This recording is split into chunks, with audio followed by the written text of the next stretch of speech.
Assalamualaikum warahmatullahi wabarakatuh. Perkenalkan, nama saya Salsabila Putri dengan NIM 2511102431117. Di sini saya akan menjelaskan rangkuman tentang 3 buku yang telah saya baca mengenai ragam bahasa Indonesia.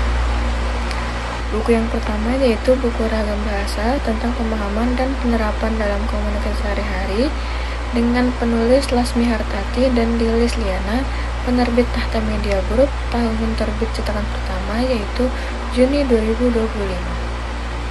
Jadi ragam bahasa itu intinya adalah cara kita memilih gaya bahasa sesuai dengan situasi, apa yang lagi diomongin dan apa tujuannya. Bayangkan kalau ragam bahasa itu seperti kita memakai baju. Tidak mungkin kita memakai baju tidur atau piyama ke acara formal kan? Nah, ragam bahasa ini mempunyai ciri khas masing-masing, mulai dari pilihan kata hingga intonasi berbicara. Nah, ragam bahasa sendiri memiliki ciri khas masing-masing, mulai dari pilihan kata hingga intonasi dalam berbicara.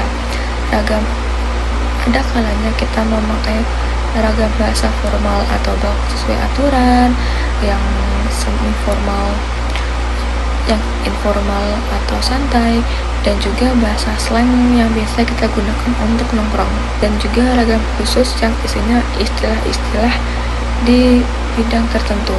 Juga fungsinya bukan hanya untuk sekedar ngobrol, tetapi juga dapat mengetahui bagaimana latar belakang kita, mulai dari latar belakang pendidikan, latar belakang daerah kita, dan juga budaya kita. Contohnya seperti kita harus bisa menempatkan situasi seperti di kelas, kita harus memakai ragam bahasa yang formal atau baku, dan ketika istirahat kita memakai bahasa yang informal atau santai, bahkan bahasa slang, agar kita bisa berkomunikasi dengan asyik bersama teman-teman kita. Buku kedua yang akan saya rangkum yaitu buku Ajar Bahasa Indonesia, penulisnya oleh Sajinah Hidoviatul Fatin dan Dian Karina Rahmawati, penerbitnya oleh UM Surabaya Publishing, tahun terbit tahun 2018. Jadi yang saya rangkum dari buku ini yaitu ragam bahasa sebenarnya variasi bahasa yang muncul ketika kita pakai bahasa itu sendiri. Bedanya kelihatan pas ketika kita lagi ngomong, apa yang lagi diomongin, dan apa media yang kita pakai.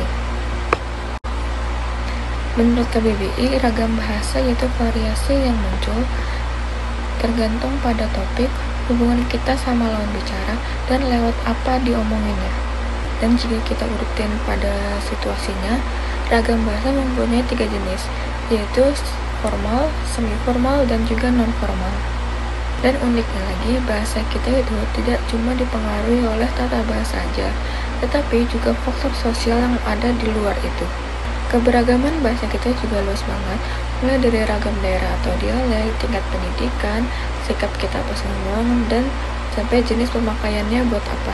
Dan juga ketika kita sudah mahir dalam memilih gaya bahasa sesuai situasi, maka pesan yang kita sampaikan pun akan lebih ngena dan akan tersampaikan dengan jelas kepada lawan bicara kita. Buku ketiga yang akan saya rangkum yaitu buku Ragam Bahasa Indonesia, penyusunnya oleh Uti Darmawati, penerbit PT Intan Pariwara, dan tahun terbit digital yaitu tahun 2018. Jadi yang saya rangkum dari buku ini yaitu kurang lebih sama seperti buku yang sebelumnya. Jadi variasi bahasa itu muncul karena variasi bahasa yang kita pakai dalam kehidupan sosial. Menurut KBBI, variasi bahasa itu muncul ketika tergantung apa topik yang kita omongin, siapa lawan bicara kita, dan media apa yang kita pakai dalam berkomunikasi itu. Dan agar komunikasi kita lancar, ada unsur penting yang namanya speaking, yaitu setting, participants, ends, key, instrument, normal, and genre. Pokoknya semua hal dari nada sampai gaya bicara itu ngaruh banget terhadap ragam bahasa kita. Ragamnya pun macam-macam, ada yang tulisan dan juga lisan. Kalau dilihat dari situasinya, kalau yang formal tuh seperti pidato presiden, dan juga ada yang santai dan juga ada yang lawak. Semua itu tergantung dari situasi dan kondisi kita pada saat kita berkomunikasi. Kalau kamu ingin jago bahasa, maka kamu harus pintar-pintar memilih gaya bahasa yang sesuai dengan konteks dan situasi yang lagi dihadapi agar pesan yang tersampaikan lebih ngena dan gak salah sasaran.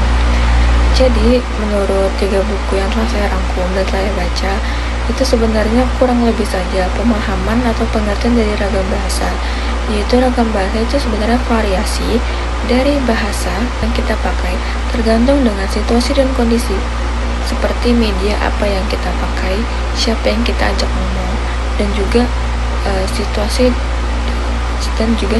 yang sedang terjadi pada saat itu. Dan juga kita punya banyak pilihan gaya bahasa yang bisa kita pakai dalam bahasa sehari-hari, yaitu bahasa formal, informal, semi formal, slang gitu-gitu, tergantung dengan kondisi yang lagi terjadi pada saat itu. Jika kita sehari-hari ngobrol bersama dengan teman-teman sebaya, maka kita boleh menggunakan bahasa slang. Namun jika kita bersama dengan orang yang lebih tua atau seperti guru, dosen, kita harus memakai bahasa yang formal. Intinya, orang yang dianggap jago berbahasa itu bukan orang yang pintar ketika memakai bahasa-bahasa yang sulit atau kata-kata yang sulit, tetapi orang yang pintar menempatkan diri dan memilih gaya bahasa yang pas sesuai dengan konteksnya. Sekian dari saya penjelasan tentang 3 buku yang telah saya rangkum dan juga saya baca. Sekian dari saya, Salsabila Putri, dengan NIM 2511102431117. Sekian dari saya, wassalamualaikum warahmatullahi wabarakatuh.